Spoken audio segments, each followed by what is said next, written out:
Cargo theft is indeed a national disgrace. In terms of dollars, it ranks with loan sharking, the numbers game, and prostitution as a major criminal activity.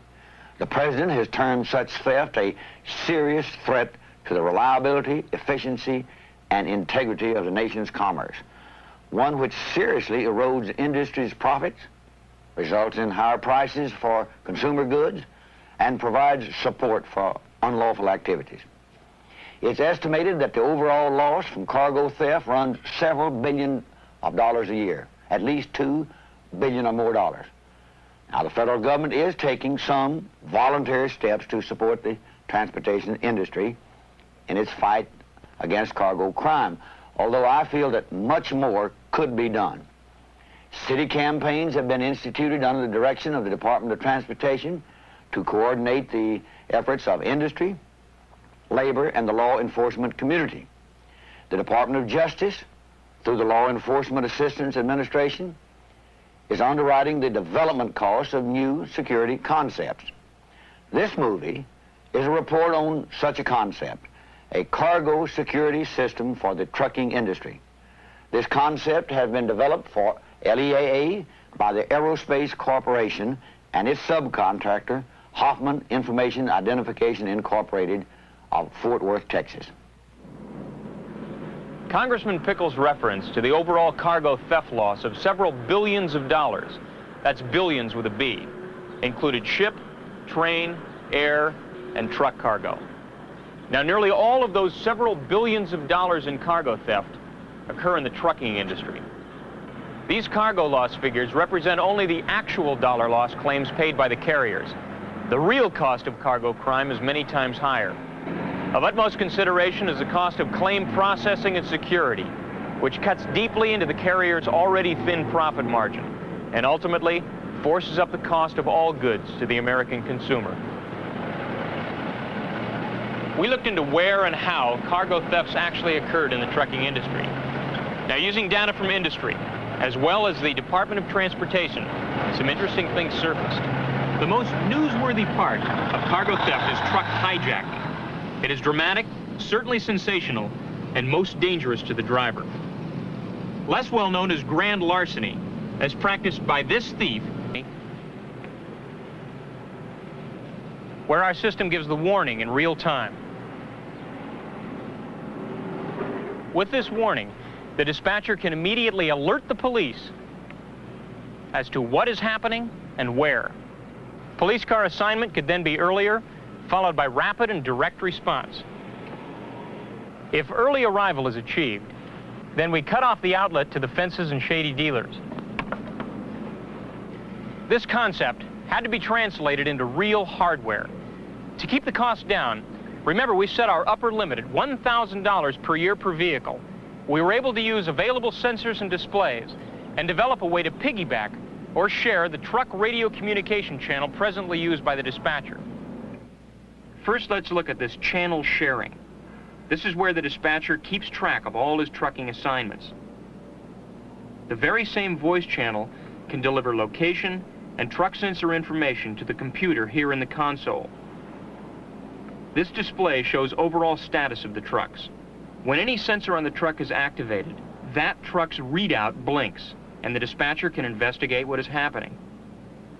Individual truck data is more detailed, giving status of all sensors as well as location. The dispatcher's observation of combinations of activated sensors plus his determination of non-authorized location infers trouble. Hard copy printouts provide a permanent record. At night, the same sensors help protect the parked and locked vehicles using a special low-power communications link to alert the guard to any suspicious activity. Now let's see the sensors that detect the theft and cause that blinking. Here's a sensor that detects the opening of the cargo door. Notice the blinking of line 3. Now, when we key in this individual truck's status, we see that it's the cargo door sensor that's causing the blinking. Here's the intrusion sensor that reacts to anyone entering the cargo space. This sensor will work even if the thief cuts through the side or the roof to gain access.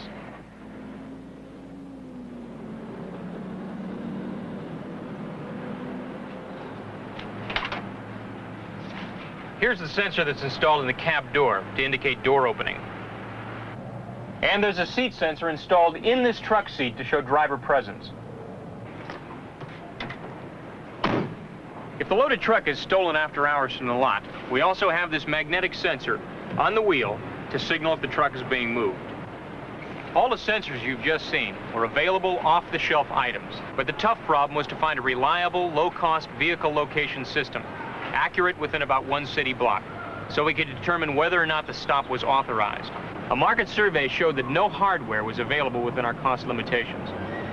The Aerospace Corporation's technical analysis identified 2 location systems as having the potential to stay within our accuracy and cost parameters.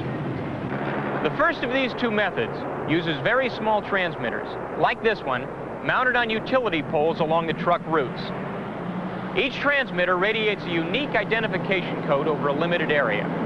Now, as the truck passes the small area covered by this unit, its receiver picks up that particular coded transmission and transmits it back to the base station. Now, since that transmitter is the only one in the city with that particular identification code, the computer determines where the truck is. This basic technique was well established, but the number of transmitter installations made this system too expensive.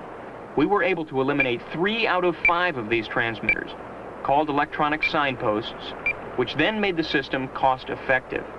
The other electronic location system uses synchronized radio signals from 3 AM broadcasting stations to form an electronic navigational grid, which we call the AM phase lock system.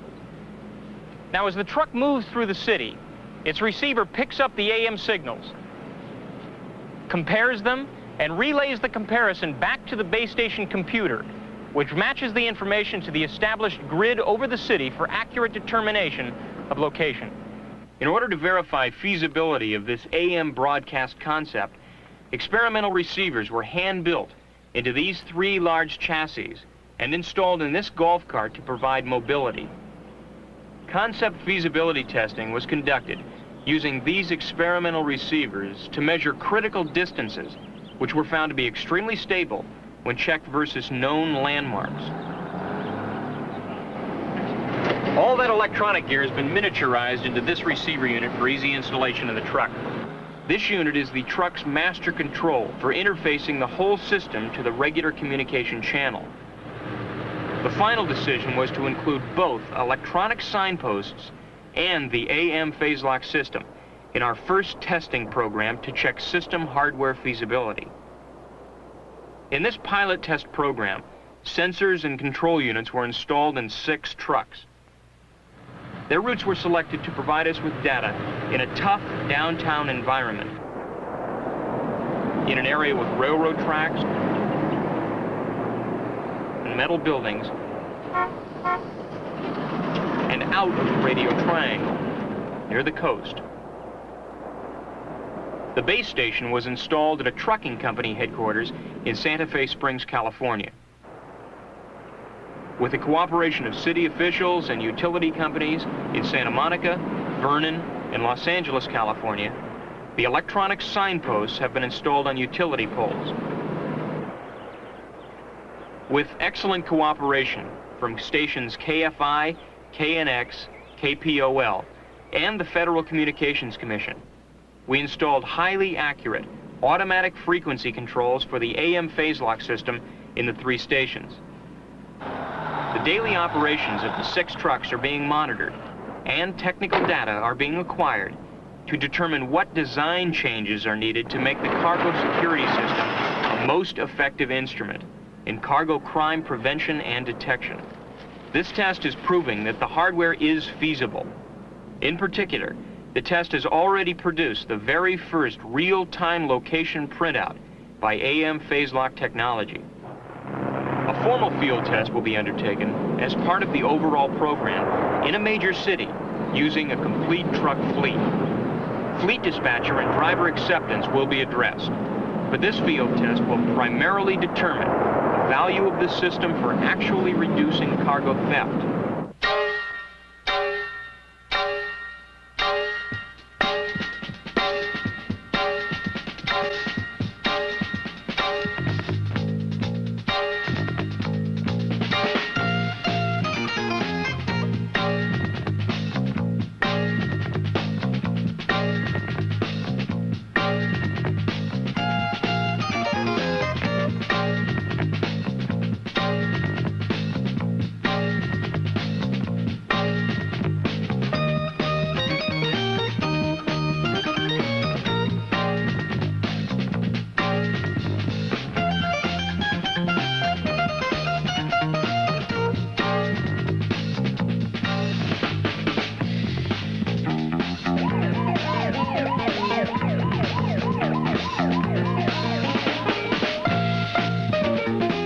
This has been a report on a new security concept to reduce cargo crime, being developed and tested by the National Institute for Law Enforcement and Criminal Justice, on behalf of the motor carrier industry and for the ultimate benefit of the nation's consumers.